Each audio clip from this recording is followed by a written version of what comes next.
Está como oscurito. Hola, hola.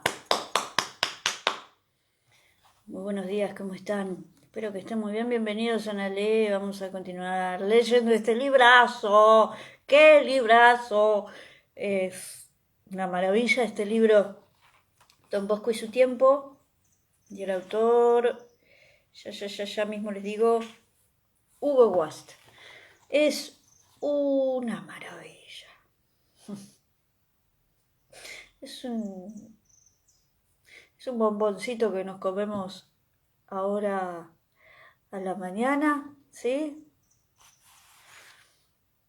No sé si hay alguien. Yo voy a avanzar con la lectura. Vamos a continuar entonces con la historia de Don Bosco, que es tan hermosa, tan conmovedora. Seguimos entonces. Llegamos al capítulo 4, La Sociedad de la Alegría. Dice: una de esas brumosas mañanas de invierno se presenta a la escuela comunal de Castelnuovo un extraño alumno. Los caminos están fangosos por la persistente llovizna. Lo han visto llegar por el rumbo de los Becchi, los zapatos en la mano, para no embarrarlos, y un zurrón de pastor en la espalda, lo cual indica que es pobre, que se trae consigo el almuerzo, un pedazo de queso y otro de pan, y que no piensa volver a mediodía a su casa. Pero si es tan pobre y tan rústico, ¿por qué pretende estudiar? Sobre todo, ¿por qué va a la escuela por primera vez a una edad en que todos han pasado ya varios cursos? Los escolares reunidos son instintivamente crueles y acogen al nuevo alumno con risas maliciosas que agravan su timidez. Una cosa es contar cuentos y hacer pruebas en el parado de los Becchi, otra, afrontar las burlas de toda una clase, en una escuela a donde se va por primera vez.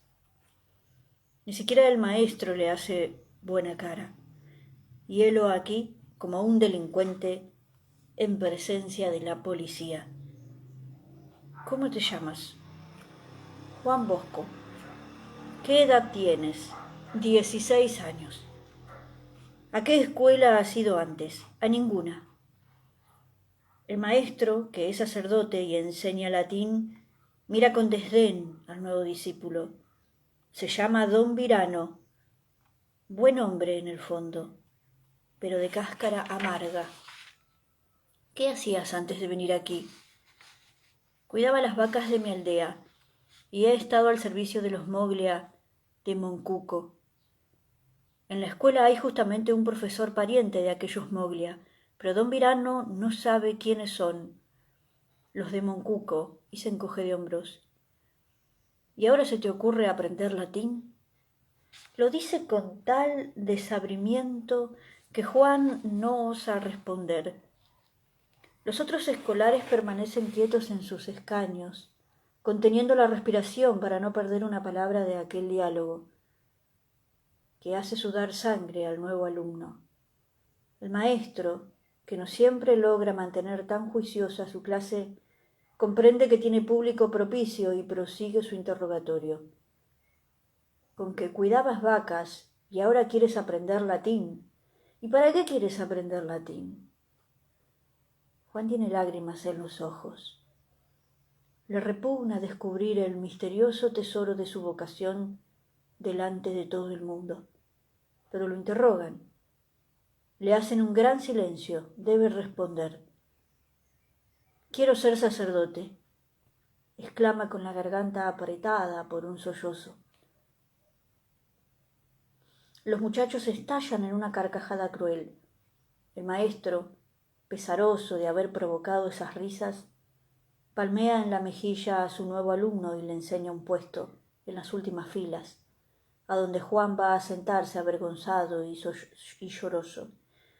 Algunos días después, don Virano dice al Bosqueto: antes que el latín debes aprender el italiano. Es una manera de sacar de su clase a aquel rústico pastor de los Becchi. Lo pasan a una clase inferior. Nuevas escenas, nuevo interrogatorio. sus condiscípulos se sienten estimulados a burlarse de él. Vaya una edad para empezar la gramática. Además es muy pobre, llega siempre fatigado por una carrera de 5 kilómetros. Como el zurrón de pastor causa risa en los otros muchachos, lo deja en casa de una familia que le permite a mediodía ir a comer su trozo de pan en el portal, más o menos al abrigo de la lluvia y del frío. Algunas tardes, cuando llueve fuerte, no vuelve a casa y duerme allí mismo, acurrucado en el hueco de la escalera. Esa fue la existencia de Juan a principios del año 31, cuando ingresó a la escuela comunal de Castelnuovo. Su madre había hecho frente al despótico Antonio, amenazándolo con dividir judicialmente los bienes heredados del padre para costear los estudios de Juan. A Antonio no le convenía la división del prado y consintió en que su hermano fuese a la escuela. Por falta de dinero, Margarita pagaba al maestro con maíz, con porotos o vino, también con 1 o 2 de aquellos rústicos panes de centeno, que ella amasaba, duros al diente, pero sabrosos en la sopa. Lo peor de todo era aquel largo camino a hacer 2 veces por día. Le robaba tiempo y lo cansaba terriblemente. Acabó por proponer a aquella familia en cuyo portal dejaba el zurrón que le diera alojamiento. Le pagaría también con pan, granos o vino. Consintieron, y Juan quedó a vivir en Castelnuovo. Mas era tan poco lo que podía pagar que en aquella casa no le daban más que el rincón para dormir, y solo de tarde en tarde, por compasión, algún plato de sopa caliente. Cada semana su madre le lleva un saco de pan, que debe ser su desayuno, su almuerzo y su comida, y durarle 7 días. Ahora sí que estudia, pero su maestro no lo toma en cuenta y jamás le pregunta las lecciones.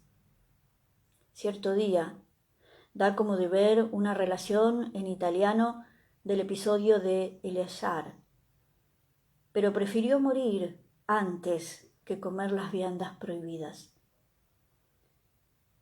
Juan, que lo ha oído contar a su madre, lo escribe con entusiasmo. «Perbacco», dice el maestro, «¿lo has hecho tú solo?» «Sí, señor». «No puede ser». «Sí, señor, yo solo». El maestro menea la cabeza y hace leer la composición a don Moglia, quien declara inapelablemente que Juan la ha copiado. Nadie cree en el bosqueto. Algún tiempo después, Juan logra que don Virano lo admita en su clase de latín. Pero Dios ha dispuesto que Juan no dé un paso sin tropezar dolorosamente. Cambian de profesor. En vez de don Virano viene don Moglia, que tiene antipatía al pastorcito de los Becchi. En su clase hay alumnos de varios grados. Juan está en el inferior. Un día don Moglia dicta una versión latina a los del grado superior y Juan se pone a hacerla. Y en terminándola va a presentarla a don Moglia para que la juzgue. ¿No te he dicho que un pastor de los Becchi no sirve para el latín?, le respondió ásperamente el maestro, sin cogerle siquiera el papel. Sí, sí, pero hágame el favor, señor maestro, de leer mi composición. Los otros alumnos, cuya amistad ha acabado por ganar el bosqueto, se ponen de su parte. Sí, sí, léala, señor maestro. Don Moglia la lee y se echa a reír despectivamente. No tengo razón. Nunca ninguno de los Becchi aprenderá latín. Bosco ha copiado la composición. Es imposible que sea de él. Uno de los alumnos siente la injusticia del reproche y se atreve a objetar. Si Bosco ha copiado su composición, es fácil descubrir de quién la ha copiado. Haga examinar las de todos nosotros. ¿Qué me vas a enseñar a mí?, replica don Moglia obstinado. Te digo que no puede ser de él, porque un pastor de los Becchi no está hecho para el latín. Cierto, había sido pastor, y ese año fue sastre, y herrero, y cantor de iglesias. Todo oficio era bueno para él. No sólo aprendía lo que un día u otro podría servirle, sino que de paso ganaba algunos sueldos para costearse libros. Qué pasión la suya por los libros, que preparaban los caminos de su vocación. En una librería de viejo ha visto las obras ascéticas de San Alfonso de Ligorio y sueña con poseerlas. Pero son varios tomos y cuestan 20 liras. ¿Cuánto será dueño de 20 liras? Ayuda en la fragua a un maestro herrero que está forjando una reja. En esto oye al otro aprendiz que el domingo en el vecino pueblo de Montafia celebráranse grandes fiestas y habrá una cucaña con premios. El herrero escupe en las brasas con desdén. Ya me imagino los premios que pondrán esos de Montafia. Un pañuelo, un salchichón, tal vez un frasco de mal Chianti, y vaya uno a romperse la cabeza. Y el aprendiz, que es de Montafia, responde: sí, señor, va a haber un pañuelo de seda, un gran salchichón y además 20 liras. Esa noche Juan sueña que ha trepado a la cucaña, que ha ganado las 20 liras y que las obras ascéticas de San Alfonso están en su poder. ¿Sabéis lo que es la cucaña? Un largo mástil plantado en medio de una plaza. Tiene en la punta varios premios, que gana el que se trepa y los coja. La dificultad es que han pulido a garlopa aquel mástil, que no ofrece puntos de apoyo y además lo han jabonado. No se concebía entonces una fiesta popular sin el juego de la cucaña. Juan piensa en las obras de San Alfonso. ¿Por qué no? ¿Acaso el latín le ha hecho perder su habilidad de saltimbanqui? Acude a Montafia el domingo, después de misa. Efectivamente, en la plaza hay una cucaña con una banderita en la punta, que debe de ser el pañuelo. Hay otros premios que no se advierten desde abajo, pero sí, un grueso salchichón y un bolsillo. ¿Qué hay en ese bolsillo? Pregunta tímidamente. 20 liras. Si te animas a disputarlas, corre a inscribirte, porque ya va a comenzar la prueba. Juan se inscribe entre los que por turno van a intentar la prueba y espera el momento. Uno a uno van trepando los que intentan la hazaña, mas no bien se le llenan las manos y las rodillas de jabón, ¡brum!, al suelo. Ninguno pasa de la mitad y el público se ríe y aplaude. Vamos, Bosco, a ti ahora. Juan se abraza al palo. Si lo viera don Moglia diría: para esto sí puede servir uno de los Becky, pero no para aprender latín. Todos habían comenzado atropelladamente. Juan, al contrario, avanza despacito, cruzando las piernas a cada paso y descansando en los talones y limpiándose las manos de aquel unto traidor. Es vigoroso y astuto. Pasa la mitad de donde han caído todos. Más arriba hay más jabón porque nadie lo ha tocado, pero también el mástil es más fino y sus manos de pastor o de herrero lo abarcan más fácilmente. La multitud lo contempla, nadie respira. ¿Será posible que un extraño al pueblo gane la cucaña? Así es. Juan llega a la punta del palo, coge el bolsillo y el salchichón, desdeña el pañuelo y los otros premios para que pueda seguir el juego y baja aplaudido, sin mucho entusiasmo, por las gentes de Montafia. El salchichón le serviría para retribuir al maestro herrero que le enseña el oficio, y con las 20 liras comprará las obras ascéticas de San Alfonso. En las vacaciones del año 31, Juan dice a su madre que en la escuela de Castelnuovo no puede aprender mucho. En 2 años ha pasado todos los cursos. ¿Por qué no mandarlo al liceo de Chieri, donde hay también un seminario? Siempre la misma razón. ¿Con qué pagar el colegio? Y el ajuar del colegial, y el hospedaje. Juan es ya un mozo, pero conserva el ingenio fecundo y amable del bosqueto. Se echa al hombro 2 sacos vacíos y se va a llamar a la puerta de los vecinos pudientes. ¿Quién quiere dar un puñado de porotos, o un pan, o un queso para hacer un sacerdote? ¿Dónde está el sacerdote? Yo soy el que quiere serlo, pero no tengo con qué pagar la pensión en Chieri, ni los libros, ni la ropa. Una buena mujer oye aquel diálogo de Juan con los vecinos y en pleno mercado de Castelnuovo se pone a lamentar que no haya quien costee los estudios de un joven de su aldea, que ya predica mejor que muchos viejos párrocos.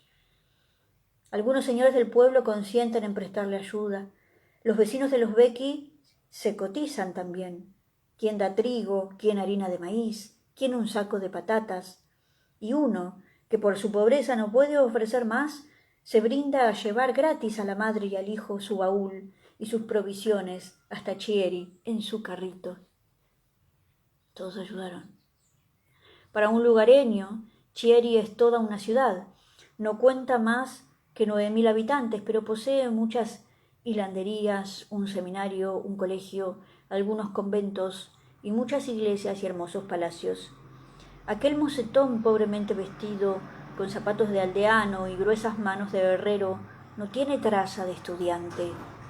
El profesor lo recibe con una ducha fría delante de toda la clase. Este que llega o es un gran talento o es un gran burro. ¿Qué me dices tú? Juan ya no era el tímido pastor, a quien desconcertaban aquellas acogidas. Su corazón tenía la inexpugnable fortaleza de los humildes. Respondió sencillamente: soy algo entre esas 2 cosas que dice usted, señor profesor, un muchacho que tiene buena voluntad y deseos de aprender. El profesor, seducido por tanta simplicidad, replica: pues si es así, estás en buenas manos. Yo te ayudaré. No tardó el nuevo alumno en distinguirse y hacer 2 o 3 grados en un solo curso. Era vivo de carácter, propenso a la cólera más que a la paciencia, pero sencillo y afectuoso, y fácilmente ganábase amigos. Una mañana olvidó de llevar a clase el texto de Cornelio Nepote que iban a explicar, y para que el profesor no lo advirtiera, abrió en su pupitre la gramática de Donato. El profesor lee la vida de Agesilao y la comenta, y de pronto dice a Juan que repita la lectura. Juan se pone de pie y con el otro libro en la mano finge que va leyendo. ¿Qué había de leer? Repite palabra por palabra lo que acababa de oír. Los alumnos advierten la superchería y con su entusiasmo lo descubren. El profesor pide el libro de Juan y al ver que es otro queda espantado de aquel fenómeno. Una memoria semejante es una verdadera fortuna. Bosco, procura servirte bien de ella. En esas vacaciones, su memoria le ganó unas lecciones de literatura y un nuevo oficio, el de caballerizo, del cual se sirvió para aprender a montar como un artista ecuestre. El cura párroco de Castelnuovo, don Dassano, lo había hallado en los campos cuidando unas vacas y leyendo un libro en latín. Valía la pena ayudar a aquel mozo. ¿Quieres ir mañana a la parroquia? Veremos cómo anda tu latín. Al día siguiente Juan fue a Castelnuovo, a casa del cura, que estaba ocupado en ese momento, y se limitó a prestarle un librote, señalándole un capítulo. Apréndelo de memoria y vuelve dentro de 8 días. Juan se sienta en la plaza, a la sombra de la iglesia, en un sitio silencioso, y se lee el capítulo indicado, y otro, y otro. Ya está. Vuelve a la parroquia. ¿Qué quieres ahora? Ya lo he aprendido. No puede ser. Y también el capítulo siguiente, y otro más todavía. Sin variar una coma, recita lo que acababa de leer. Don Dassano cierra el libro, se echa los anteojos sobre la frente y propone: Si te acomoda, puedes venir todos los días. Cuidarás de mi caballo, y yo te daré lecciones de latín. Y yo de literatura italiana, exclama el vicepárroco, que ha presenciado la hazaña. Juan empieza a ir diariamente a Castelnuovo. Entre una lección de latín y otra de literatura, limpia la caballeriza y prepara la ración del caballo, en que el párroco visita a sus feligreses de la campaña. Muchos días, don Dassano se queda en el presbítero y, no queriendo privar de ejercicios a su caballo, manda a Juan que lo pasee de la rienda por los caminos. De la rienda nada más, vaya. Juan recuerda haber visto en los circos saltar sobre un caballo lanzado a la carrera y ponérsele de pie sobre el lomo y seguir con tanta seguridad como si fuera montado. Al cabo de unos días y a costa de algunos golpes, él puede hacer lo mismo. Aunque estas proezas estaban en el temperamento sanguíneo y vivaz del muchacho, no las realizaba por simple afán de diversión. Estaba seguro de que en una forma u otra utilizaría todo lo que iba aprendiendo, por extraño que fuese. Por de pronto, el ser más diestro y más fuerte que sus camaradas le da ascendiente sobre ellos. Ya hay un grupo que le sigue dócilmente. En los días de fiesta, en Chieri, esos muchachos no saben divertirse sin Juan. ¿Qué haremos hoy, Bosco? He pensado una cosa. Vamos a fundar una sociedad. ¿Qué es eso? Y he pensado el nombre que le vamos a poner. Se llamará Sociedad de la Alegría, porque nos reuniremos para estar siempre alegres. Una sociedad es eso, una reunión de muchachos que trabajan y estudian durante la semana y el domingo se divierten. ¿Quién quiere ser de mi sociedad? Más valiera preguntar quién no quiere ser. Como él ha sacado una libreta para apuntar sus nombres, todos se disputan en ser de los primeros. Un momento. Ustedes quieren ser de la Sociedad de la Alegría, pero yo tengo que imponer condiciones. ¿Di cuáles?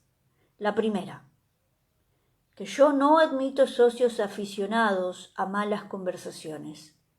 El que diga blasfemias o juramentos o palabras indecentes no puede ser de mi sociedad.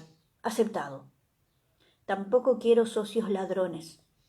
El otro día, un camarada me invitó a robar dinero a doña Lucía, la buena señora que me hospeda, para comprar caramelos. Eso es ser ladrón. Yo no quiero ladrones. Aceptado. Ni quiero socios que en el colegio sean díscolos y desaplicados. Claro está, dijeron todos, impacientes por terminar aquel preámbulo. Pero eso no basta. Aunque sean buenos estudiantes, si no son buenos cristianos, no me convienen para compañeros y no los necesito en mi sociedad. ¿Aceptáis estas condiciones? Ya lo creo que aceptan. Juan apunta los nombres de 12 o 15 camaradas, guarda su libreta y como primer acto social les propone visitar a una señora que los va a ayudar mucho a estar siempre alegres. Seguidme. Toma el camino de San Antonio, iglesia de los jesuitas en Chieri, y lleva a sus muchachos ante el altar de la Virgen y les hace rezar 3 Ave Marías. En saliendo les dice, esta es la señora que nos va a ayudar. Ahora, vamos a Turín. Se acerca a un vendedor de castañas asadas que tiene su hornillo en la plaza misma y se pone a repartir copiosos puñados entre sus compañeros. Luego saca una moneda de plata, sus ahorros de Dios sabe cuánto tiempo, y paga con gesto de millonario. A Turín, la capital del Piamonte. Dista 15 kilómetros de Chieri y es la corte de un nuevo rey, Carlos Alberto, coronado en abril del año 31. ¡Qué alegría es el camino de Turín! La carretera está seca y brilla un radiante sol de invierno precioso, por lo raro en aquella estación. Tienen que andar 3 leguas, pero qué alegre es el camino cuando se tiene esa edad y se marcha cantando con las manos en los bolsillos repletos de castañas calientes. Vamos a continuar. Capítulo 5. La vocación. Al año siguiente, doña Lucía, la mujer que lo hospeda en Chieri, se va de la ciudad y Juan tiene que buscarse otro sitio en donde vivir sin que le cueste mucho. Se le ocurre que un pariente que acaba de instalar un café con billar y confitería podrá cederle un rincón para dormir. Se llama José Pianta y es un buen hombre. Dispensa al bosqueto la mejor acogida, pero la casa es pequeña. El café ocupa la mayor parte y no puede ofrecer a su joven pariente más que un hueco arriba del horno donde se cuecen pasteles y caramelos. «Hombre, no está mal para las noches frías», piensa el estudiante, y se decide a meter su baúl y su cama en aquel agujero. Bueno, pues José Pianta no le cobrará nada por el dormitorio que le ha cedido, ni por el pan y la sopa que le dará 2 veces al día, pero él tiene que ayudarlo en el café. Lo encarga del billar. Debe apuntar los tantos que hagan los jugadores y cobrarles conforme al tiempo que pasen jugando. Los jugadores no tardan en advertir la cara avinagrada del muchacho cuando sueltan una blasfemia o se descarrilan en una mala conversación. Algunos se contienen, pero otros ponen la queja al patrón. Con este testigo no pueden jugar a gusto. Juan pasa a la trastienda, donde se fabrican los dulces y las masas. Tanto mejor. Aprenderá el oficio de confitero. Al poco tiempo, no sólo sabe confeccionar toda suerte de tortas y pasteles, sino que ha inventado algunas recetas. El patrón está encantado y le propone que abandone sus estudios y se haga confitero, y le ofrece un jornal. Juan no acepta. Pianta ofrece jornal doble. Juan vuelve a negarse. «Ya sé lo que tú quieres», exclama Pianta, regocijado de su propia malicia. «Esta vez no te negarás. Te ofrezco asociarte en mi negocio. Ahora te daré el tercio de las ganancias, y dentro de 2 años la mitad. ¿Qué tal? ¿Te acomoda?» Y temiendo de la terquedad del mozo una tercera negativa, le pide que lo piense y le responda al otro día. Juan, sonriendo, se va ese día a clase. Se imagina la cara que pondría su madre si le dijese que va a dejar los estudios para ser confitero. La Sociedad de la Alegría había progresado. Ya eran más de 20 socios que le aguardaban todos los domingos en la puerta turinesa y en la plazuela de San Antonio, según lo disponía él la víspera. Aconteció, sin embargo, que empezó a relajarse la disciplina porque llegó a Chieri un saltimbanqui a dar representaciones, precisamente en la plaza, frente a la iglesia, a la hora en que los socios asistían al catecismo. El primer día, cuando sonó la trompa del charlatán, unos cuantos socios abandonaron la devoción y se fueron a ver las pruebas. El segundo día, el desbando fue general, y Juan se fue con ellos. A mal tiempo, buena cara. A ver cómo salía del paso y recobraba el prestigio ante sus indisciplinados camaradas. Denso público hay alrededor del charlatán. Juan lo observa sin decir palabra. Pronto advierte sus defectos. Cualquiera de sus pruebas él las puede hacer y mejor, pues en esos últimos tiempos, para entretener a sus compañeros, se ha ejercitado mucho en esas artes. Si en los prados de Murialdo, dice él mismo con toda sencillez en sus memorias, era un pequeño discípulo, ese año había llegado a ser un regular maestro. El saltimbanqui, mirando a Juan, de quien alguien le ha hablado, grita que todos los alumnos del colegio de Chieri juntos no son capaces de hacer una sola de sus pruebas. Es un verdadero desafío que irrita a los muchachos de la Sociedad de la Alegría. El prestigio de su jefe está en peligro. Hay que recoger el guante. Me comprometo, anuncia el charlatán, a cruzar Chieri punta a punta por su calle más larga en 2 minutos y medio. y pasea su mirada insolente por sobre el grupo de los colegiales, abochornados y furiosos, hasta que se oye la voz tranquila de Juan.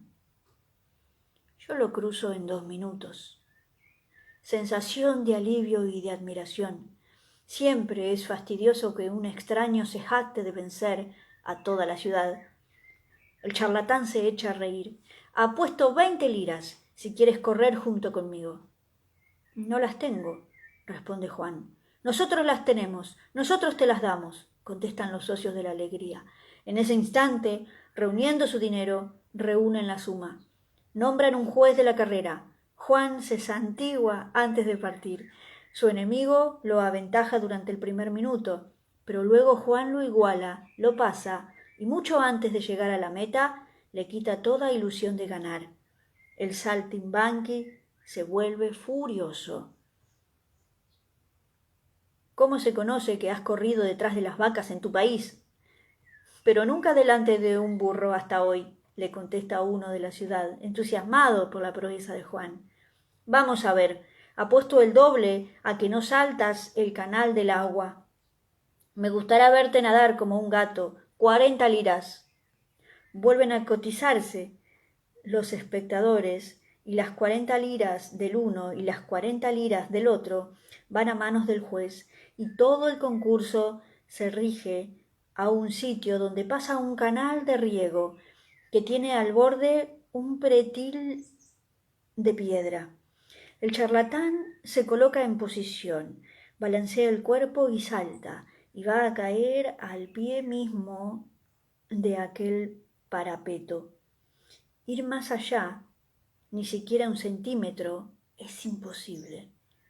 Juan considera el negocio y desde lo íntimo de su corazón invoca a la Virgen.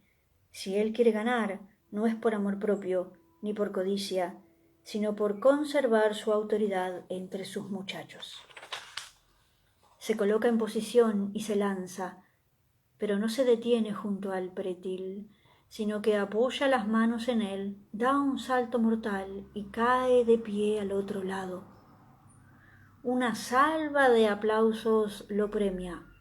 Las 80 liras son suyas. El charlatán no se da por vencido y apuesta de nuevo sobre otra hazaña y vuelve a ganar Juan. Y por última vez, queriendo desquitarse de un solo golpe, apuesta 100 liras a quien llega más alto por las ramas de un árbol que allí crece. De buena gana, Juan renunciaría a aquel juego, aunque debiera devolver el dinero. Se acuerda que en su niñez, por sacar un nido, cayó de arriba de un árbol y por poco se mató. Pero, como ocurre siempre, su público empieza a compadecerse del charlatán, que ha perdido ya 100 liras y no dejará echarse atrás a su campeón. Lo justo es que le ofrezca esa última ocasión de desquitarse. ¿Vamos por las 100 liras? Interroga el otro, seguro esta vez de su victoria, al ver la incertidumbre de Juan. Vamos, responde éste, sin mayor entusiasmo. Su rival se abraza al tronco del árbol, que es un olmo joven, delgado y flexible, y trepa con la agilidad de un mono, y sube tan alto que desde abajo le gritan «¡Basta, basta! ¡Se va a romper la rama y te vas a matar!». «Esta vez sí que pierde Bosco», dicen a media voz sus propios partidarios. Juan se quita la chaqueta, se vuelve a santiguar, y sin decir palabra empieza a trepar. Todos guardan silencio, porque la prueba es decisiva y peligrosa. Llega al punto donde se ha detenido su rival. Allí las ramas crujen amenazadoras. Se ve que vacila un instante, pero agarrándose firmemente con sus recios puños de campesino, se pone cabeza abajo y empieza a levantar las piernas. Es un juego fácil en la barra fija, pero a 15 o 20 metros de altura, sin más apoyo que 2 endebles ramas de un árbol que se bandolea, la cosa tiene su mérito. Ya está. Sus pies sobrepasan 1 metro al punto donde llegó su rival. Con qué delirio lo aplauden. Ha salvado el honor de Chieri y ha ganado una pequeña fortuna. El saltimbanqui está lívido y mira desesperadamente a su vencedor. Hagamos un trato, le propone éste. Yo te devuelvo tus liras, pero tú nos pagas un almuerzo a todos los socios de la alegría en la fonda de la mula. ¿Cuántos son los socios? 22, conmigo 23. ¿De veras? ¿Me propones eso? Vamos allá. A 2 liras por cabeza en los tiempos del rey Carlos Alberto y en la fonda de la mula de Chieri se almorzaba opíparamente. Y así lo hicieron, con gran regocijo. Inútil agregar que nunca más el saltimbanqui volvió a hacer sonar su trompeta frente a San Antonio, a la hora del catecismo de los jesuitas, donde se reunían aquellos alegres muchachos con su invencible capitán. Aquellas satisfacciones no llegaban al corazón de Juan, no llenaban el corazón de Juan. Tenía presente el sueño misterioso en que vio millares de muchachos a quienes debía enseñar y conducir. Los socios de la alegría eran pocos. ¿Dónde estaban los demás? Aprovechaba todos sus momentos de libertad para recorrer las calles de Chieri. En lugares apartados solía encontrar grupos de chicos de la calle, vagabundos, sin parientes y sin hogar. ¿No eran esos los lobos, los zorros, los animales ariscos del sueño, a los que debía convertir en corderitos mansos? Allí, de su ingenio y de sus artes de prestidigitador, sentábase en un banco o en un montón de ladrillos y se ponía a jugar solo y a hacer pruebas con los dedos, con la baraja, con una pelota. No tardaba en verse rodeado por un corro de admiradores. Les ofrecía enseñarles aquellas pruebas, los entretenía hasta ganar su confianza, y fingiéndose cansado, guardaba sus trebejos y se ponía a contarles un episodio de la historia sagrada, con tal vivacidad y colorido que los retenía embobados. ¿Es posible que nunca hayáis oído esto? Los chicos respondían que no. ¿Pero no habéis ido nunca a la iglesia de San Antonio? Allí hay un hermosísimo cuadro en que está pintado esto. ¿No lo habéis visto? ¡Qué lástima! ¿Queréis que yo os lo muestre? ¡Vamos allá! Los conducía él mismo, y después de mostrarles la preciosa pintura, les hacía rezar una Ave María delante de la Santísima Virgen, la madre de los chicos de la calle, huérfanos o abandonados. Los pobres chicos sentían fundirse en su corazón la costra de impiedad y llegar hasta ellos un rayo de ternura, y acababan rogando a Juan que otro día lo fuese a buscar. Al anochecer volvía el Bosqueto al café de Pianta. Allí lo esperaba Jonás, su mejor amigo, un joven de su edad, judío de religión, que le enseñaba a cantar y a tocar el piano. En esa época los israelitas eran malquistos en los pueblos cristianos y estaban obligados a vivir en barrios especiales, el famoso gueto. ¿Cómo se había hecho Juan aquella relación? Alquilando libros a un sueldo por día y por tomo a Elías, un librero judío, que a veces le permitía leerlos en su tienda sin cobrarle nada. Jonás era hijo suyo. Juan tenía disposiciones excepcionales para la música y aprendió bastante con el joven israelita y le pagó muy bien sus lecciones convirtiéndolo al catolicismo. Y fue Jonás, hasta muy viejo, un grande amigo del que más tarde fue don Bosco.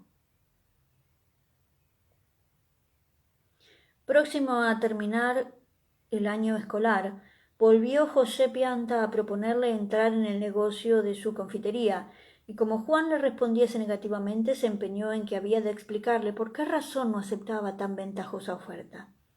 El Bosqueto le responde con sencillez: «Es que yo quiero ser sacerdote». El otro lo mira con respeto y compasión mezclados y lo deja en paz, juzgándolo que los estudios lo están volviendo loco. Porque para seguir la carrera eclesiástica hasta el fin se necesitan 9 o 10.000 liras. ¿De dónde las va a sacar el mísero Bosqueto? Así es, ¿de dónde las va a sacar? ¿Acaso aquella pobreza crónica y las dificultades con que tropieza a cada paso no son un indicio de que Dios no quiere que sea sacerdote? Su pensión en el colegio es de 21 liras por mes, y entonces ha podido pagarla porque 3 señores de Castelnuovo Se han comprometido a darle 7 liras cada uno hasta el fin del año escolar. Juan ve con tristeza aproximarse las vacaciones. ¿Podrá volver nunca más al colegio? En aquella angustia, un fraile franciscano, amigo suyo del convento de la Paz de Chieri, le propone ingresar en su comunidad y le promete que el superior lo eximirá de la suma que debe aportar todo novicio. Juan se llena de gozo. La providencia parece mostrarle su verdadero camino. En sus memorias describe lo que pensaba en aquella época. Si me hago clérigo secular, mi vocación corre gran peligro de naufragio. Renunciaré al mundo, iré a un claustro, me entregaré al estudio y a la meditación y combatiré mis pasiones, especialmente la soberbia, que en mi corazón ha echado profundas raíces. Resuelto a hacerse franciscano, fue a pedir ciertos documentos al párroco de Castelnuovo, don Dassano, y le explicó su propósito. No bien salió Juan de la casa parroquial, don Dassano corrió a comunicar a Margarita Bosco los planes de su hijo. En el país hacían falta buenos sacerdotes seculares para los muchos curatos que existían. El Bosqueto prometía ser de los mejores, pero si se entraba de fraile, no podría ejercer su ministerio donde el párroco deseaba. Don Dassano no conocía bien a Margarita Bosco y le hizo un argumento que produjo en el ánimo de aquella mujer apostólica un efecto contraproducente. Trate de disuadir a su hijo de tal propósito. Usted envejece. Un día no podrá valerse. Si Juan entra en un convento, ¿quién la sostendrá? Margarita no contestó nada. Esperó que don Dassano se alejase, echóse el manto en la espalda y se fue a Chieri, con las manos vacías, para llegar más pronto. Juan, hijo mío, acabo de saber esto y esto. Juan agachó la cabeza. Es verdad, pero no creía necesario avisarle porque todavía hay muchos trámites que hacer. ¿Qué dice usted? ¿Me da permiso? Qué divino. Y bien, hijo, lo que yo tengo que decirte es que debes examinar primero cuál sea tu verdadera vocación y luego seguirla sin mirar para atrás, a nada ni a nadie. Qué bello. Qué madre que le tocó. Ay, se me quedó una cherbita.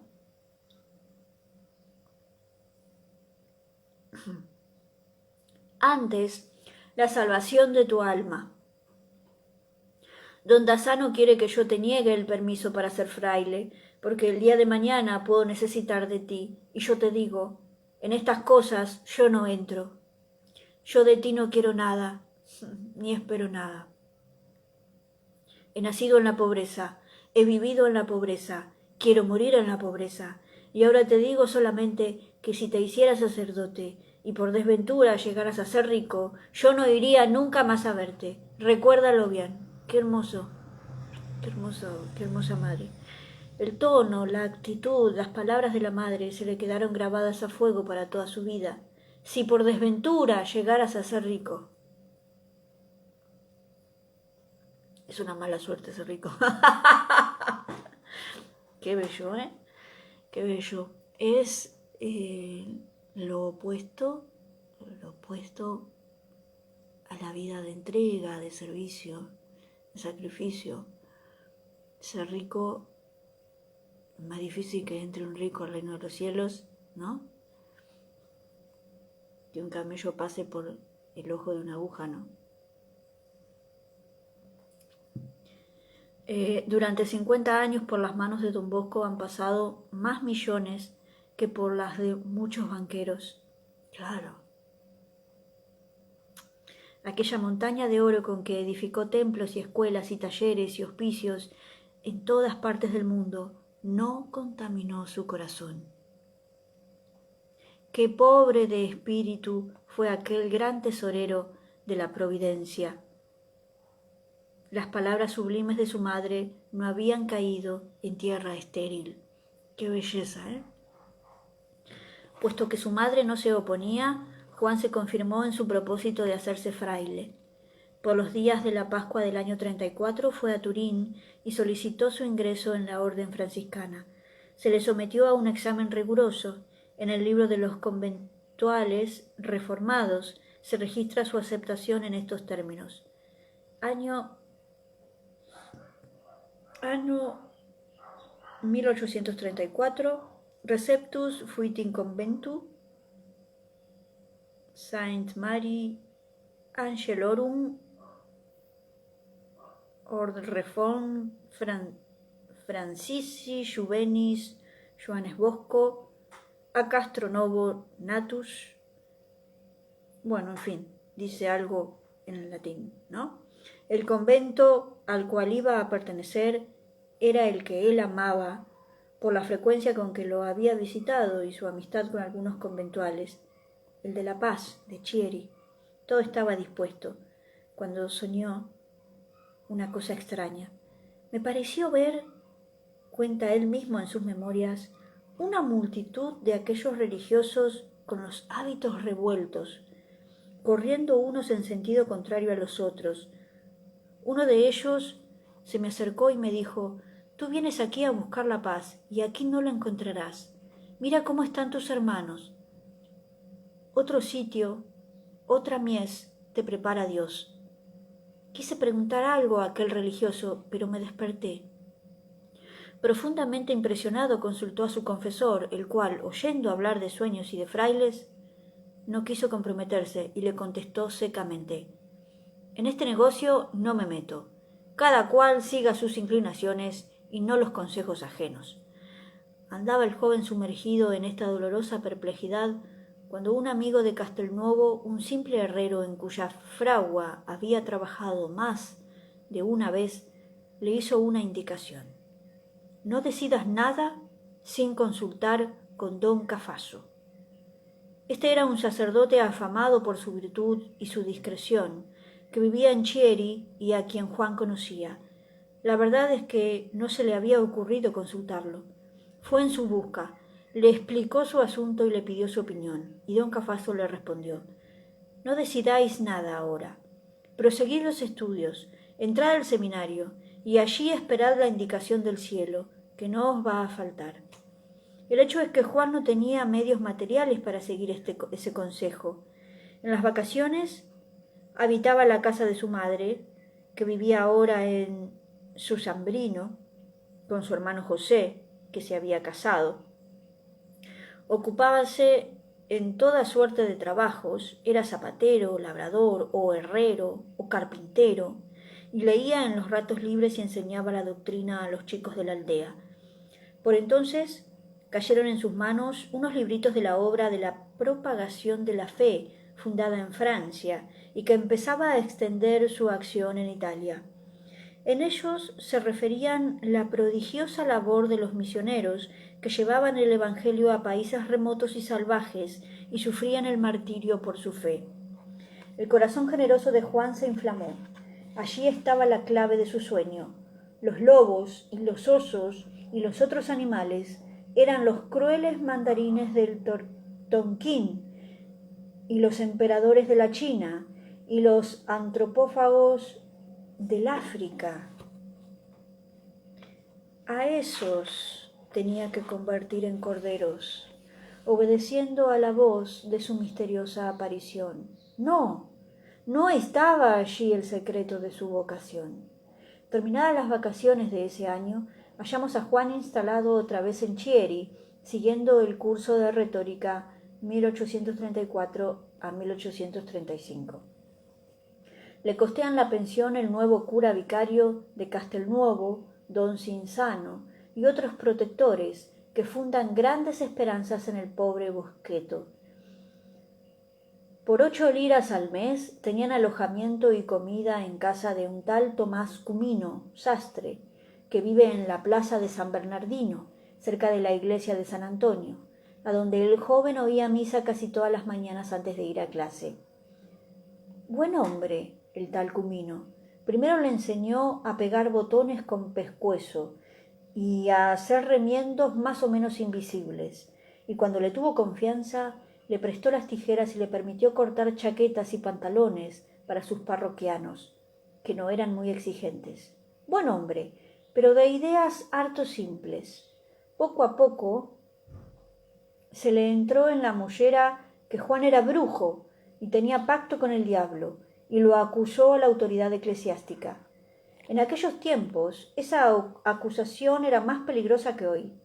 Aunque no llegara a quemarse vivos a los hechiceros, como en otras épocas, los convictos de artes diabólicas sufrían graves sanciones por ser considerados explotadores maliciosos del pueblo, ignorante o crédulo. La verdad es que Juan, para divertir al dueño de casa y sus amigos, echaba manos a las artes de juglar, con tal perfección que sus hazañas parecían exceder a las fuerzas del hombre. Cumino metía la mano al bolsillo y hallaba su dinero convertido en rodajas de carbón.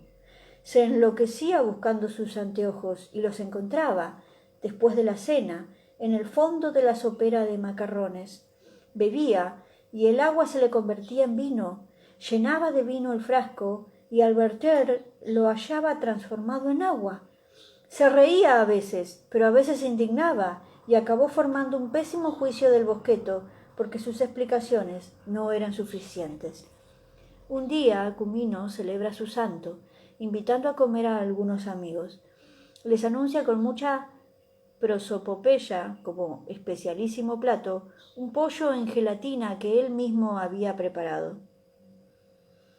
Los comensales aguardan el manjar con el agua en la boca.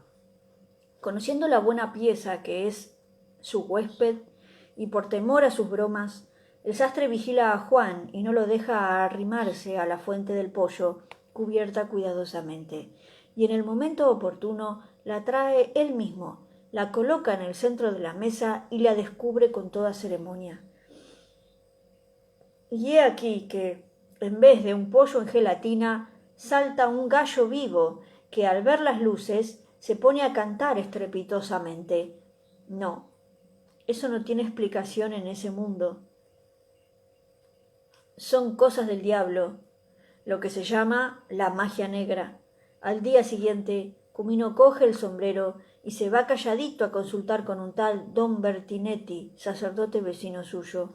Don Bertinetti coincide con él. Eso es magia negra, y él mismo lo denuncia a la autoridad eclesiástica.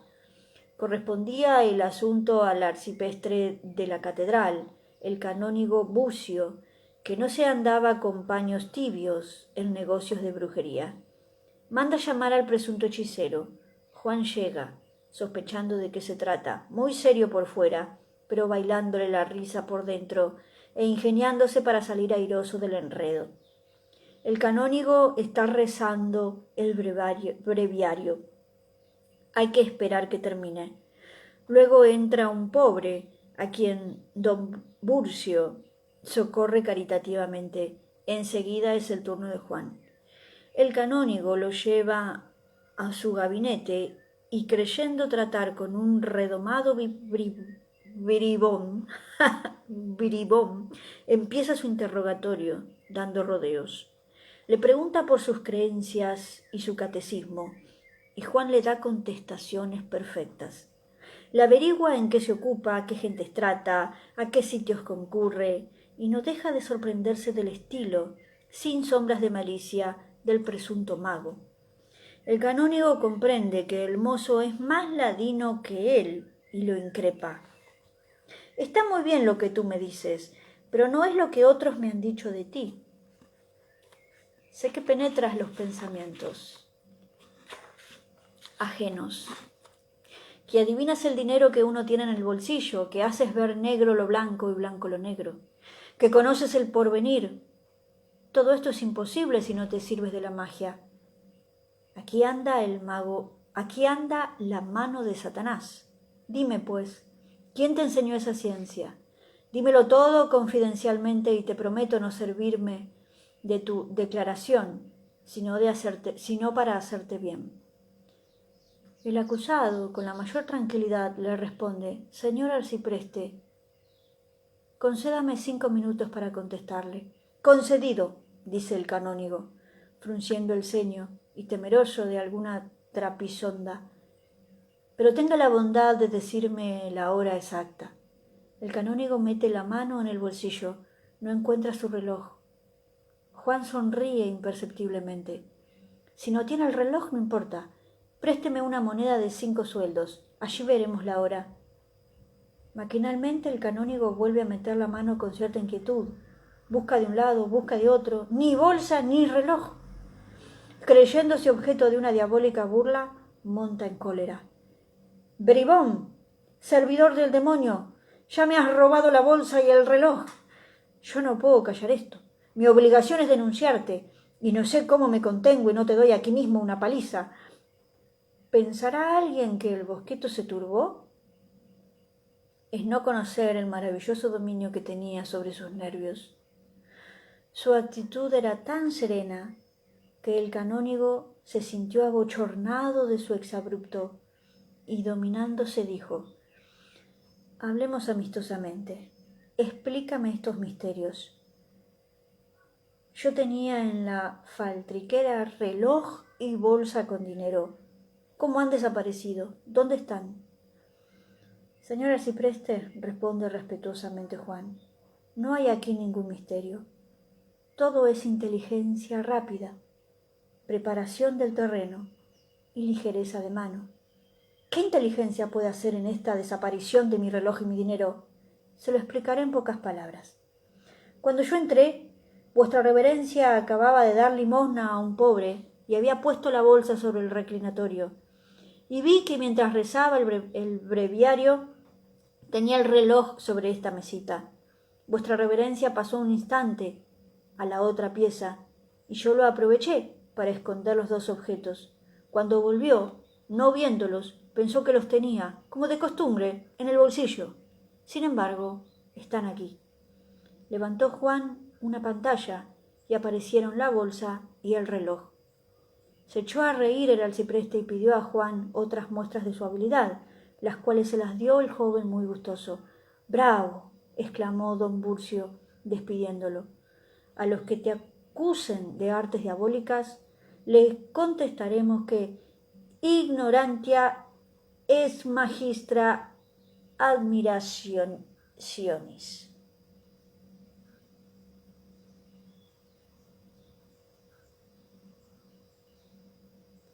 Don Bosco, en sus memorias, se acusa de aquellas travesuras con estilo encantador de franqueza y sencillez.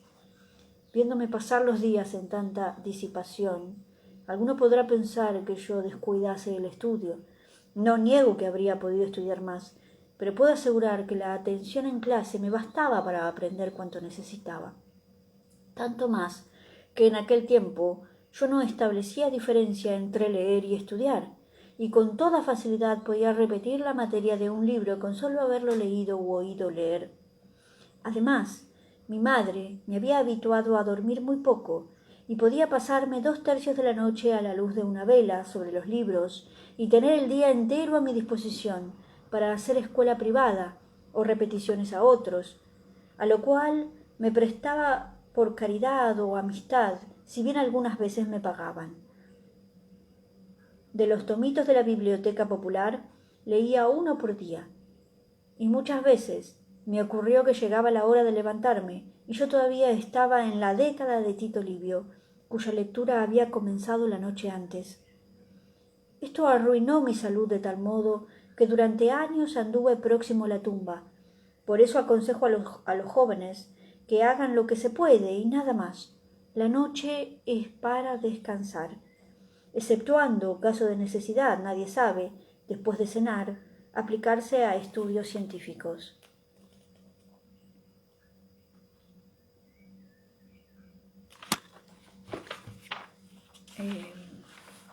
Bien, vamos a dejar por aquí. Vamos a dejar por aquí este libro encantador. ¿Estamos? Hasta mañana si Dios quiere.